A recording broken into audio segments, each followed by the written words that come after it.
নমস্কার, আমি পরিতোষ ব্যানার্জি, অ্যাস্ট্রো জ্যোতিষ বাস্তুগুরু নিউমোলজিস্ট। আমি আজ অনেক দিন বাদে আপনাদের কাছে এলাম। আমি 2025 অর্থাৎ নতুন বছর 2025 কেমন যাবে তার সম্বন্ধে একটা সম্যক ধারণা আপনাদের দেব। আমি যে ভিডিওগুলো আপলোড করব প্রত্যেকটা কিন্তু সংখ্যাতত্ত্ব অর্থাৎ নিউমোলজি অনুযায়ী, আপনাদের ডেট অফ বার্থ অনুযায়ী আমি আপনাদের নতুন বছর কেমন যাবে সেই সম্বন্ধে ধারণা দেব। গত বছরও 2024 সম্বন্ধে বলেছিলাম, অনেকেই ফোন করেছিলেন আমাকে, অনেকেই রেমেডি চাইছিলেন। তো এবছরে আমি আজকের থেকে শুরু করলাম, পার্ট বাই পার্ট আমার ভিডিওগুলো আপনাদের কাছে উপস্থিত করব। অর্থাৎ 3 থেকে 4টে পার্টে আমার ভিডিওগুলো আমি ইউটিউবে আপলোড করব।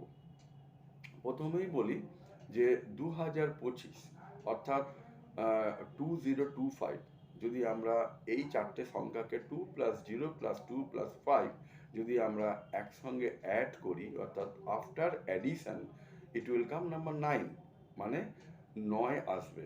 9 মানেই হচ্ছে মার্স অর্থাৎ মঙ্গল। সংখ্যাতত্ত্ব অনুযায়ী, নিউমোলজি অনুযায়ী নাম্বার 9 রিপ্রেজেন্ট করে মঙ্গলকে, অর্থাৎ নতুন বছর কিন্তু মঙ্গলের দ্বারা নিয়ন্ত্রিত হবে। মঙ্গল যখন আমাদের কাছে আসবেন, মঙ্গল যখন নিয়ন্ত্রণ করবেন, তখন কিন্তু মানুষের এনার্জি লেভেল অনেক হাই হবে, মানুষ ছুটতে থাকবে। এমনিতেও আমরা দেখেছি যাদের মঙ্গলের জাতক জাতিকা, যাদের date of birth number 9, number 18 বা নাম্বার 27, এরা কিন্তু মঙ্গলের জাতক জাতিকা। সংখ্যাতত্ত্ব অনুযায়ী এনারা কিন্তু, যেহেতু মঙ্গলের জাতক জাতিকা, এই ডেটগুলোতে যারা জন্মেছেন তারা কিন্তু অন্যদের থেকে অনেকটাই আলাদা। তারা প্রচণ্ডভাবে সাহসী এবং তারা কিন্তু এনার্জেটিক। তারা কখনোই একটা জায়গায় বসে থাকে না এবং তারা সবসময় কিছু না কিছু কাজ নিয়ে ব্যস্ত থাকে।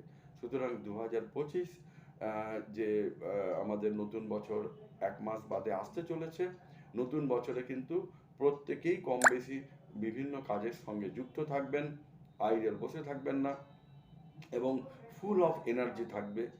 আর যারা বিজনেসম্যান তারা কিন্তু, তাদের জন্য নতুন বছরটা ভালো যাবে এবং নতুন নতুন বিজনেস, নতুন নতুন ইনোভেটিভ আইডিয়াস আসবে এবং তারা কিন্তু এবং বিজনেসম্যানরা কিন্তু অনেক ইনভেস্টমেন্টও করতে পারেন। তবে ইনভেস্টমেন্ট, বিগ ইনভেস্টমেন্ট যদি করেন মার্চের পরে করবেন, আর স্মল ইনভেস্টমেন্ট তার আগের থেকেই, অর্থাৎ জানুয়ারি ফেব্রুয়ারি থেকেই শুরু করতে পারেন। যারা স্পোর্টসম্যান তাদের জন্য অত্যন্ত নতুন বছরটা ভালো যাবে। যারা পলিটিশিয়ান তাদের জন্য ভালো যাবে। মঙ্গল যেহেতু সেনাপতি, আর্মি, নেভি, এয়ারফোর্সের সঙ্গে যারা যুক্ত আছেন তারা অত্যন্ত প্রাউডভাবে কাজ করতে পারবেন। অলওয়েজ তারা প্রাউডভাবেই কাজ করেন। আরও তারা এনার্জি নিয়ে ভালো করে কাজ করতে পারবেন নতুন বছরটা। এছাড়া কিন্তু নতুন বছরে অনেক যারা স্টুডেন্টস, যারা কিনা বাইরে যেতে চান, অর্থাৎ বিদেশে যেতে চান বা আমাদের রাজ্যের বাইরে যেতে চান, তাদের জন্য কিন্তু নতুন বছরটা অত্যন্ত ভালো। স্টুডেন্টসরা ভালো রেজাল্ট করবে। যাদের প্রমোশন আটকে আছে বা যাদের স্যালারি হাইক হয়নি, তাদের কিন্তু নতুন বছর প্রমোশন পাওয়ার সম্ভাবনা আছে এবং স্যালারিও কিন্তু হাইক হওয়ার সম্ভাবনা আছে।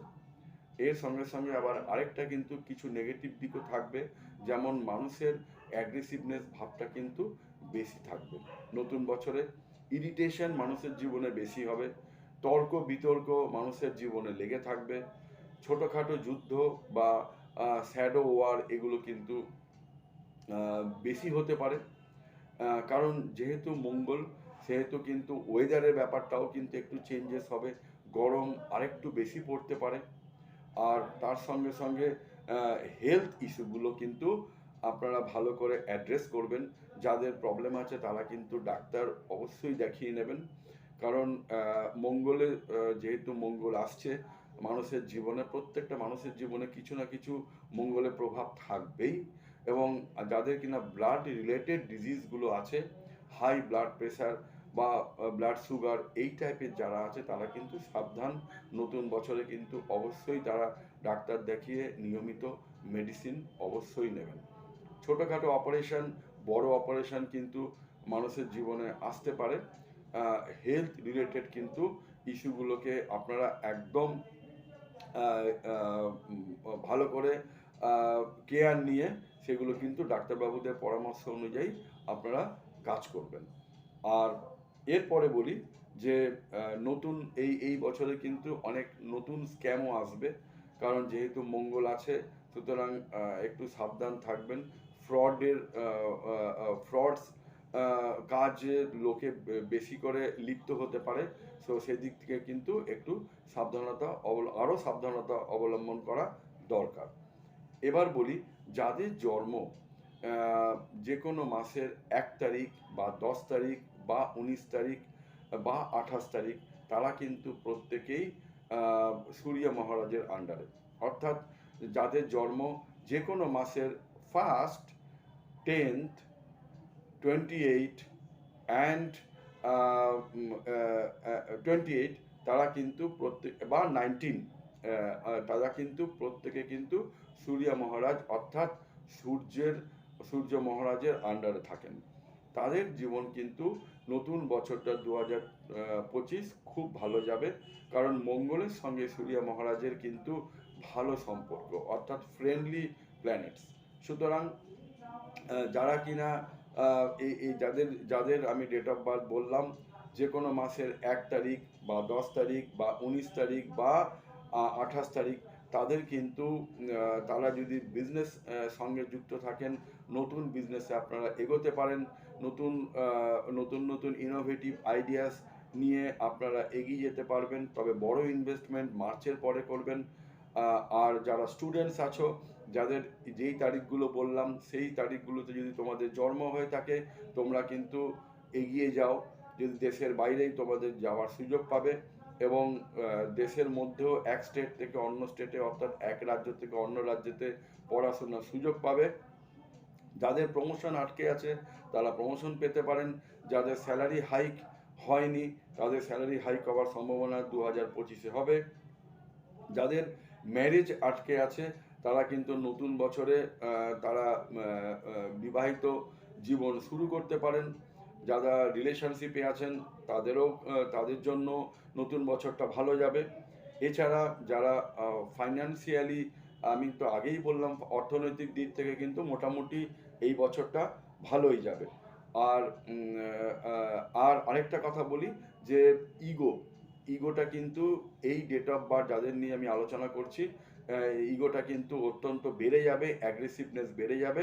সুতরাং এদিকে কিন্তু সাবধানে থাকুন, মানুষকে সেবা করুন, এবং যারা কিনা নিডি পারসন তাদের অবশ্যই হেল্প করুন। আর রেমিডিসের ব্যাপারে একটু বলে দিই, যাদের যে কোনো মাসের 1 তারিখ বা 10 তারিখ বা 19 তারিখ বা 28 তারিখে জন্ম, তাদের কিন্তু নতুন বছরে একটু সূর্য মহারাজকে প্রণাম করবেন, সূর্য মহারাজকে জলদান করবেন, মঙ্গলের জপ করবেন, আর হনুমানজিকে পুজো দেবেন। আশা করি নতুন বছর আপনাদের ভালো যাবে। এর পরের ডেট অফ বার্থগুলো নিয়ে আমি এক এক করে ভিডিও নিয়ে আসবো। আজ তাহলে এই পর্যন্তই থাকুক। আমি অ্যাস্ট্রোজ্যোতিষ বাস্তুগুরু নিউমোলজিস্ট পরিতোষ ব্যানার্জি। আমার নাম্বার 9830166956, 8013366286। যদি নিউমোলজিক্যাল প্রেডিকশন বা বাস্তু সংক্রান্ত কোনো প্রবলেম থাকে বা কোনো বাস্তু ভিজিট করতে হয়, আমাকে অবশ্যই বলবেন, জানাবেন, এবং প্রায়র অ্যাপয়েন্টমেন্ট অবশ্যই নেবেন। Thank you very much. নমস্কার।